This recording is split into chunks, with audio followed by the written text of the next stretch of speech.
Kisah Rasulullah beri syafaat di padang mahsyar. Syekh Ibrahim Al-Bajuri dalam kitabnya, Tijanut Darari, mengisahkan, sekelompok manusia beriman berinisiatif mendatangi Nabi Adam dengan suatu permohonan.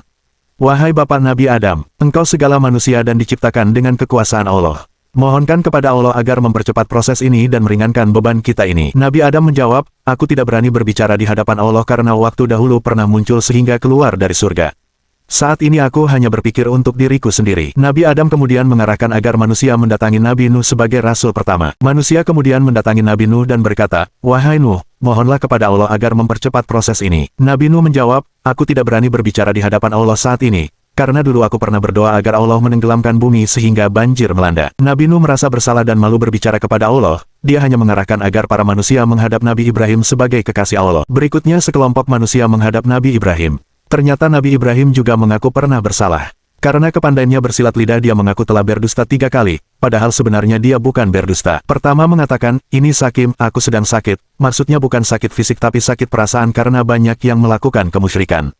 Kedua ketika mengatakan istrinya sebagai saudara, Inahauti, maksudnya saudara seagama.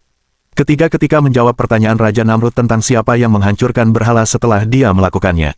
Beliau mengatakan, Kabiruhum Hasa, yang besar ini. Maksudnya bukan yang besar ini penghancurnya, tapi ini yang paling besar ukuran berhalanya. Nabi Ibrahim tidak bisa memberi syafaat dan mengarahkan kepada Nabi Musa yang pernah berdialog langsung dengan Allah. Nabi Musa juga tidak bisa karena pernah melakukan pembunuhan yang tidak seharusnya.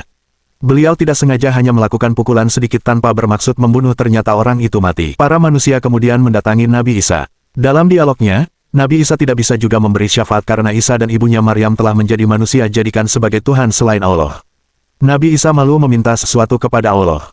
Lalu siapa yang bisa memberikan syafaat kepada manusia? Siapa yang akhirnya menjadi manusia paling sibuk di akhirat? Akhirnya mereka mendatangi Nabi Muhammad SAW sebagai penutup para nabi. Nabi Muhammad saja yang berani merespons. Ayo umatku, ayo umatku, ayo umatku, mari datang ke sini, ini memang sahku. Beliau sujud di bawah arsy, seperti salat. Sampai ada suara, angkat kepalamu Muhammad, jika kamu meminta sesuatu yang aku berikan dan jika kamu meminta syafaat ini aku serahkan. Nabi Muhammad kemudian memberikan syafaat terbesar kepada umat beriman di padang mahsyar.